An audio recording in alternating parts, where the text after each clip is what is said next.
Hello, in the last video we already saw what is a direct and a regular fund, but I'll quickly recap what we have discussed in the last video. So a direct fund is one which you directly purchase without any involvement of any distributor. So distributor is not present in case of a direct fund. So if distributor is not present, you need not pay the distributor charges, and thereby the difference. The expense ratio of a direct equity fund is lot more less than at least half of that of a regular equity fund.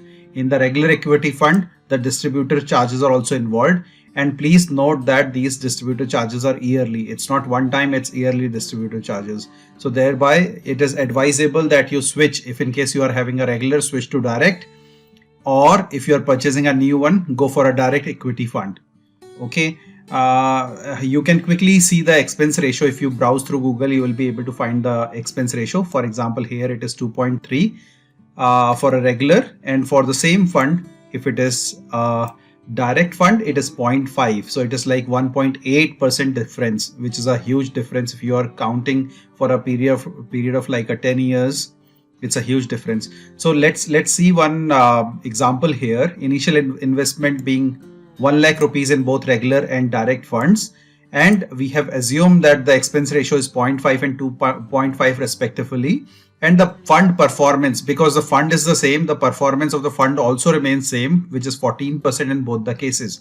Now the actual gain for the customer is 13.5, because 14 minus 0.5 is 13.5. Actual gain for customer is 13.5% in case of a direct one. In case of regular, the interest comes out to 11.5, because 2.5 goes away from 14, which makes it 11.5. So if you see here, a person investing in a direct fund earns 19% more for a period of 10 years. I have shown this as an example. Okay. So you can very confidently say that direct funds are better. Now, what are the implications? If in case you are switching from from regular to direct fund, you are liable to pay interest. Liable to pay the tax. And how the tax is calculated? For any investment more than 1 year, you are liable to pay LTCG. Okay, long-term capital gains in tax. And the situation here is that this long-term capital gain tax is introduced from 2018. So you can take the benefit of grandfathering concept. So which means that the old rule is still applicable till 2018, which means there won't be any tax which is charged to you till 2018. I'll show you the details in a bit, but till 2018 you won't be charged any interest, any tax, but LTCG is 10% with no indexation benefit.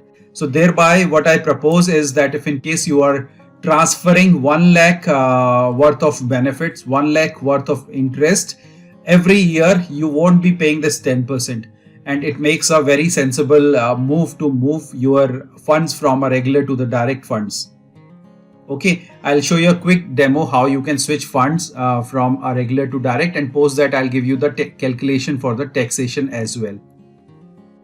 So this is very easy. You open your profile in KFintech, Carvi Fintech, or in CAMS, or in any other provider which you are having. Choose your specific fund which you want to switch, and there is a button for switching. So you select the switch button, and when you will switch, select the switch button, it will show you the details of what fund value you are having. And here you can select, instead of a distributor, you need to select a direct. Please make sure you need to select a direct here, and after selecting the direct, you can select the kind of fund on which you want to transfer your money to.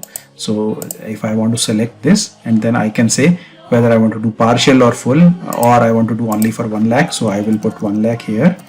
And then I say submit. Okay. So this is the way to switch your funds from one to regular to the direct funds. Thank you. Now we are going to see how to calculate your tax liabilities. I'll share the link. Basically, it's the same information which we discussed right now in the video, but I'll share the link also in the description. So what is happening here is that you have to first calculate that your tax-free income. So till 2018 LTCG was not there. So till 31st January 2018, whatever interest you have accrued would be all tax free. So first you check how much is the net asset value or a fair market value for your funds on as on 31st January 2018. So you can open this site. This is from AMFI, which is Association of Mutual Funds in India. You can see net asset value on 31st January 2018, and you can download this report. Okay, so if I think I had already downloaded, I'll quickly download it again.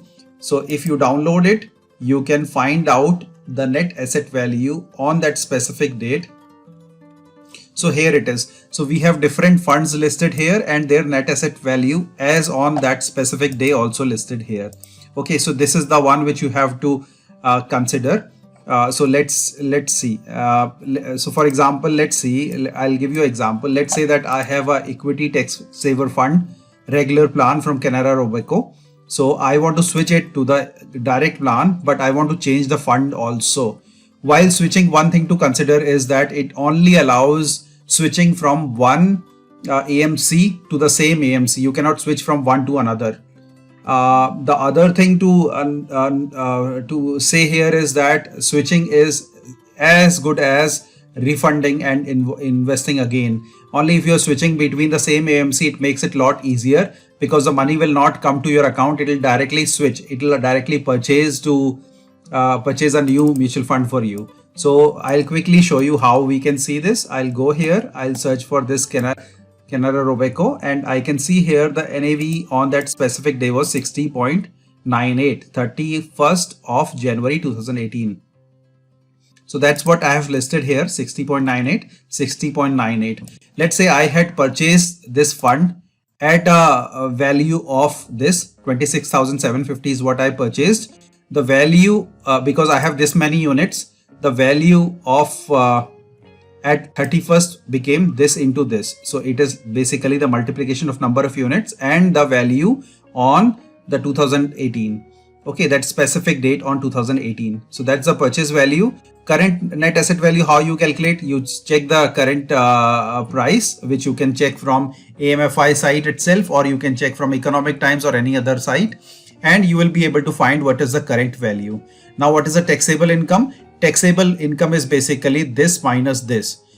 Sometimes you may have incurred loss also. How you may have incurred loss? If the purchase value was higher, suppose you purchase it for 70,000, it became 54,000, then you incur a loss here. So that loss can be offset, but will not go to the details of offsetting the loss. But I'm just mentioning that if you make a loss, that can be offset. We'll discuss probably later. So the calculation here is the maximum of this and this I have taken, because whatever is the maximum, that will be subtracted from the current net asset value to calculate the profit or a loss. Mostly it will be a profit only. It may not be a loss unless you have put into a very, very pathetic mutual fund. So so what the calculation for us would be, it will be this minus this is the taxable income, current net asset value minus purchase value as on 31st January 2018 would be our shall be our taxable income. So I want to make the taxable income around 1 lakh rupees. So I have considered the movement of two funds and this, and thereby it is like 1,01,473 is the value which I am arriving at, on which I have to pay tax. So this is where you can save your taxation, because till 1 lakh you won't have to pay tax. At the same time, you shall be able to move from regular fund to a direct fund, thereby increasing your interest income every year. Thanks.